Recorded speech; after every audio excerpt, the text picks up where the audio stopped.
And we are live. Welcome to everybody who is joining us today or is watching this after the fact. I'm here with Jodi Rubin, and I'm very excited to be speaking with her. Jodi is graduated with a BA in psychology from SUNY at New Paltz and earned her master's degree in social work from NYU. And in addition to nearly 20 years of work as an LCSW and certified eating disorder specialist with individuals, families, and groups in her private practice, Jodi is a National Academy of Sports Medicine certified personal trainer and created Destructively Fit training that addresses eating disorders within the fitness industry. We're very excited to have Jodi with us to talk about her work with eating disorders and tell us a bit more about how we can spot these sort of issues in ourselves, people that we love, and what we can do about it. So thank you, Jodi, for joining us. And thank you for having me. If you don't mind just telling us a bit more about yourself and how you got involved with this work. So all of that you said is sort of the I guess the more formal training that I've had and what I've done with it. But I started specializing in eating disorders close to 20 years ago. And I just have noticed, as I think so many people have, which is why you're doing this, that this has just been a ubiquitous issue. And for men, for women, for young people, for older people, for middle-aged people, it's a huge societal issue that is complicated and has the highest mortality rate of any mental illness, including depression. So it's lethal and dangerous if not addressed. And so for all of those reasons, and so many more, my heart's just in this work and really helping people in any way that I can. And Destructively Fit, I created a few years ago as a way to address this issue within the fitness industry. It sort of blew my mind that there wasn't something that was already addressing this issue in such an obvious place. So it's been a real love project for me to address eating disorders within the world of fitness. That's great. Yeah, you can tell that you're really passionate about it. So I wanted to ask you, for people watching, if anyone, has someone that they're concerned about, or even if they're concerned about themselves, what are the type of things that you look for when you think that somebody might have an eating disorder? Who do you think is appropriate to approach about it? How do you approach them? That's a lot of questions at once. Okay, so let me see if I could start with a good question, with one of the questions. So, all right. How can you recognize in somebody that they might be struggling with an eating disorder? So there's a lot of signs and symptoms to someone who might be struggling with eating disorders. I want to first say that eating disorders cross gender lines, right? So could be someone, a man or a woman. The other thing is that I think there's a misconception that most people, that you could just tell by looking at someone that they have an eating disorder. And the reality is that for most people who have eating disorders, you would never, ever know by looking at them. So there are some obvious signs that you could recognize by looking at someone who could be emaciated, right, is very, very underweight. So that would be an obvious sign that there's maybe something going on with them, right? We're not always right. Sometimes we assume that somebody has an eating disorder and they don't. Maybe there's a medical issue going on. We have to be careful about making assumptions. But in terms of being concerned about someone, that could be a sign. A shift in weight, right? So these are some physical things. Mood is a really big sign. So if somebody who has maybe a shift in their mood, suddenly they're presenting as very anxious or very depressed, or their mood seems to go up and down, but just there's shifts in, if you know this person, you're noticing a shift that's happening. Maybe a shift socially, so they're avoiding going out with friends, spending more time alone, socializing less or differently. I always like to think about the gym and fitness as part of all of this, because it's often a sign for people. It's often something that it's often something that someone who has an eating disorder struggles with. So over exercising, excessive exercise. So maybe somebody who's going to the gym and that becomes their life priority, right? Like they're skipping work meetings or blowing off dinners with friends because they need to go to the gym, or they're feeling really anxious if they skip going to the gym. And especially now with all the fitness classes out there, there's, all these boutique fitness classes. Right. I can name like 100 little studios that, people are like obsessed with these days. And it's super fun and exciting, but it's also a place where people can get sort of lost and fall through the cracks, where they're taking a class at this studio and then this studio, or 2 in one day, and nobody's noticing. Mm-hmm. So that's a piece too, somebody who's maybe had a shift in what they're doing in terms of fitness, and also the importance of it to them. Some other signs might be some obvious signs about people avoiding eating with other people, unusual eating habits. Unusual eating habits. Unusual eating habits might be never eating lunch, mm-hmm. Excessive use of condiments. So somebody might be at any given meal not eating so much, but using like tons of mustard and ketchup and the reason why people do that is it ends up being like these free calories. So people could they could have a lot of flavor, no calories, and eat very little, but have a lot of the flavor and the experience of it. Other things like excessive gum chewing. These kind of sound funny, and not everybody does this, but these are certain things where people again replace the calories in the food with gum. It sort of keeps their mouth occupied. It's sort of this oral satisfaction, mm-hmm. so to speak. What is the psychological process behind somebody who's struggling with an eating disorder? What's going on in their head? I'm sure there's variation, but if you could speak. Yeah, I mean, it's a great question. So, sort of what are eating disorders all about? And we know that they're not about food, weight, and body image, which is a surprise to a lot of people because it has to do with food and body and weight and unrealistic expectations of their body and the desire to change their body. But what it really is a way to numb out or cope or express what feels inexpressible. So it becomes this very destructive yet very effective coping skill for people to manage what feels intolerable. So feelings, relationships with other people. It's I'm trying to sort of succinctly say, sort of this whole, sort of boil it down, but it's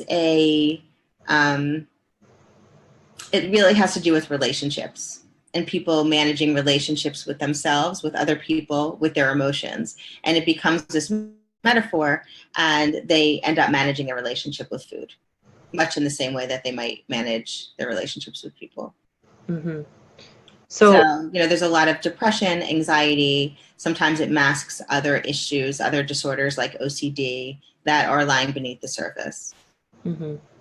So if somebody recognizes these symptoms and even possibly the thought process behind this in a person, how does one approach that person, and who is appropriate to approach? Who's appropriate to do the approaching, or to? As in, if I have a friend or just an acquaintance, or if I'm a personal trainer and somebody that I'm training has right. symptoms, who is appropriate and not appropriate to approach, and how does one approach somebody about that? My feeling is that if you are concerned about someone within your world, I think it's always appropriate to approach them. And if you feel uncomfortable, then maybe trying to enlist the support of someone who might be more comfortable addressing it. How to approach someone, I think it's sort of a complicated question. I don't think there's any right. Well, I think there's some guidelines that are the right things to do, but other than that, I think it's using your relationship and in your approach, right? So some guidelines might be careful about making assumptions, right? So, I would share what I see and what I notice, but I wouldn't assume that somebody has an eating disorder. I'll give you just a quick example. Somebody I know it happened to be at a gym, and somebody was really emaciated and on the treadmill. And when that woman got off the treadmill, this person approached her and expressed her concern. And it turned out she had just gone through cancer treatment. She didn't have an eating disorder. And so it's just a good example of, we don't always really know what's going on for people. So I think we have to approach it gently without making assumptions. But if we see something we're concerned about, I feel it's just it's a nice thing to express our concerns about people and share our support for them. Right. Some other things are not approaching this issue over a meal, right? It sort of seems obvious, but I think in our culture, we often tend to have these kinds of big conversations over, let's meet for dinner or let's meet for lunch, and then that for obvious reasons becomes a complicated time to address this issue. In terms of approaching somebody, if there's an emergency, if something's really, really wrong, I think you have to take more aggressive action. But other than that, if you're feeling concerned about someone, it's a good thing to remember that just because you're feeling concerned and ready to talk about it doesn't mean that person is ready to talk about it or even is aware that there's an issue. Sometimes people really are so caught up, they don't even realize what's happening. So sometimes that initial conversation just acts to open the door to a future conversation. Mm-hmm. That's really great advice. Thank you. Yeah. I also wanted to ask in a similar vein do you have any advice in difference of approach for people of different ages to, approaching a child or someone in high school, someone in college or an adult? I think it's a good question. And I think that no matter what you're talking about, when you address a child or an adult or somebody in between, it's going to be different because you're going to use their language, or maybe you have different leverage. You have more leverage over your 7-year-old daughter than you do over your 27-year-old daughter. Mm-hmm. So I think I would say everything that I just said, I would say holds true for both, for all of the populations that you just said, all of the age ranges. But I think there's nuances that would be the same for anybody. Right. And you mentioned how eating disorders can be had by men and women. But I was wondering if there are any gender dynamics that you've seen at play with these issues. I see a lot of the same underlying issues. I see slightly. It's so similar, to be honest. Actually, I was going to say the literature reflects about 25% of all eating disordered cases are male. Mm-hmm. I actually think that's an underestimate. I feel that there are many, many more. I think the percentage is higher. The percentage within that percentage of gay men is very high. So I think within the gay population, in that there's more presence of eating disorders. Mm-hmm. But otherwise, in my experience, it's a lot of similar issues. Right. So Jofa has done some work lately regarding singles life and dating and marriage pressure in the Orthodox community, and I was wondering if you've seen any relationship between eating disorders and dating pressure. I wouldn't say that dating pressure would cause an eating disorder. Mm-hmm. But trying to think of how to say this in a clear way, but pressures, life pressures, including dating pressures, can trigger these types of behaviors in people who already have an emotional vulnerability. Mm-hmm. Does that make sense? So it's not everyone who has all these dating pressures is, suddenly at risk. It's people who already have the emotional vulnerability can get triggered by different things, including things like life stages, right? So things like pregnancy or going off to college or dating pressures. Mm-hmm.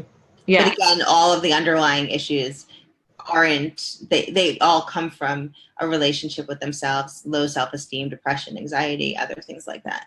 Right, that makes sense. And then especially because dating often happens over meals. Right, right. Food is such a big part of our culture, and it's a celebratory part of our culture, but it is complicated. Right. I was going to say, I think there's definitely a stereotype with a lot of truth to it that Jewish culture is very much revolved around food, and it's a religion revolved around food. And I was wondering if you know anything about how religion might factor into eating disorders. I think I'm not sure that it factors into, again, having an eating disorder, but I think the focus around food and meals and big meals and Jewish celebrations and food is very much a part of that. Mm-hmm. That it's fraught with anxiety and difficulty for people who are struggling with something like an eating disorder. So if somebody has a family member or friend who's, joining them for holidays, and they know that they're struggling with an eating disorder, how can somebody act or speak in a way to try to not put those anxieties forward, and try to be more sensitive to that person? This is probably one of the best questions I've ever been asked, actually, because I talk to patients all the time about preparing to go home for holidays, what they could do to take care of themselves. And one of the things that I talk to them about is, can you talk to the host about having some foods that feel safe to you available, that it's not this special plate that makes you feel weird and awkward and embarrassed that you have different foods than everybody else, but just to have some foods that are available that they feel comfortable eating so that they could be a part of the celebration and have it be also, I often for people who struggle with eating disorders, there are foods that feel safer and foods that feel really scary and they're uncomfortable with. And so often those safe foods are very specific, and so they're not always available, or they're going to be very simple foods and not these sort of meal type elaborate things that people make, casseroles or whatever, right? Like all of these things. So sometimes it does take somebody who's sensitive enough to ask the question, or somebody who's courageous enough to put that request forth and sort of make an issue, which is often how it feels. I don't want to put them out. I don't want to be different. I don't want to, make trouble.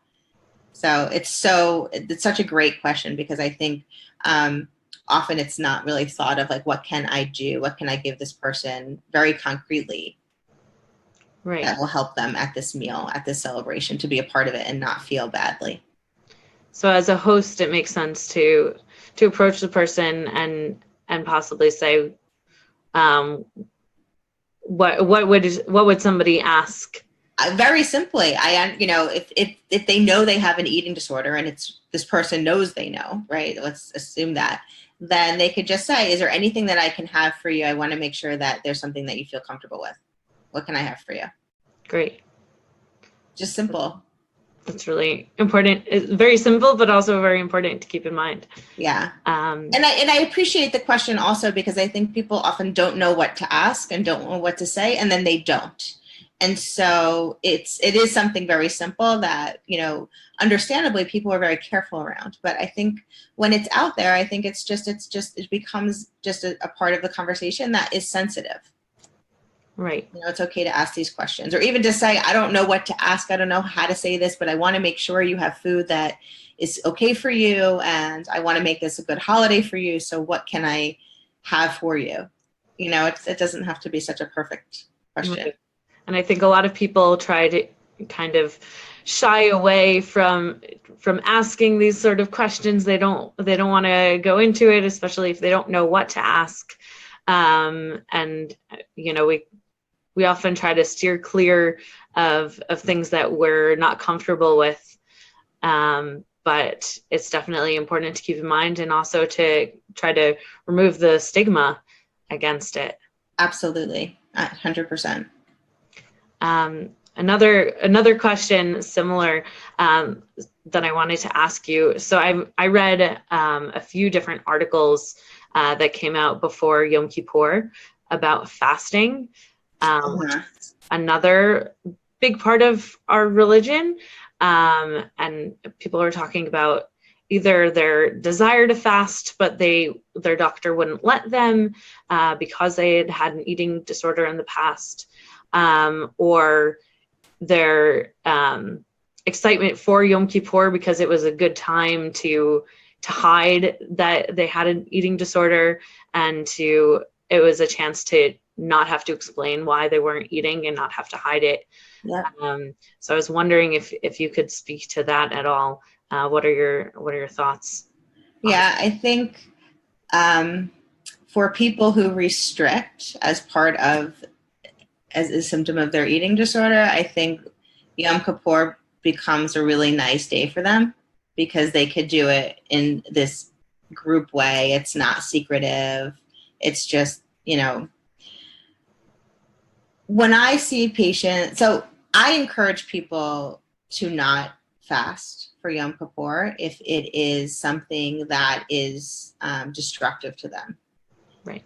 Or in their process of getting better. And there are certainly people who have eating disorders who I would encourage to not fast during treatment, but then years later in their life and they're doing fine, mm-hmm. They can make that choice and do what feels most right to them. I also encourage people to consult their rabbis if they're feeling very torn about it, or they feel like they're going to do something wrong by not fasting. And, I always encourage them to consult their rabbis. But generally speaking, if a doctor recommends that it's not okay, no rabbi that I know is going to encourage them to do something that is destructive to them and not good for their health, their mental health. But I do encourage people to do another form of fasting. I think there's a lot of ways that we can observe that holiday in practice without actually fasting. I think you can go to temple. I think that you could put your phone away for the day. I think that, you could choose something that feels important to you that you can put away or, for the day. And you don't have to, fasting is not the only way to observe this holiday. Mm-hmm. So do you have any resources that somebody, either for themselves or if they want to get help for a friend or someone, that you could point them to, or any last minute advice? The National Eating Disorder Association, NEDA, has an amazing website, and there's tons and tons of resources on it. I believe there's even, you could search somehow to find therapists within a certain area. It's I would say that's a great resource to have as like a starting off point. And through that, I think there's also links to other resources. Great. Thank you. You're welcome. Any other advice for somebody, either if they're concerned about somebody else that they see symptoms, or how to relate to a friend or family member who's struggling with an eating disorder? Just any last minute advice for somebody, how they can deal with this? I would say if there's someone who is concerned about someone, they should address that concern.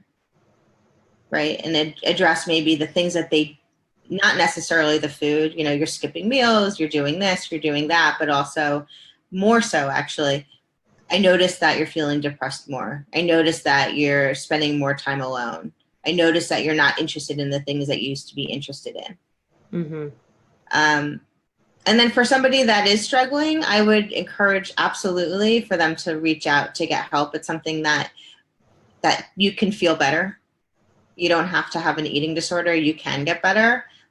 We know that if you reach out for specialized treatment and have adequate amounts of treatment with long-term follow-up, you can get better. Great. Thank you so much. You're welcome. Thank you for having me and for addressing this topic, really. Yeah, well, we think it's really important. And if anyone watching has any follow-up questions, feel free to message us, and we will point you in the right direction, and we'll be in touch with you, Jodi, if there's any other questions that arise from this. And I hope that people enjoyed this webinar and gained something from it. So thank you very much, Jodi. Thank you so much.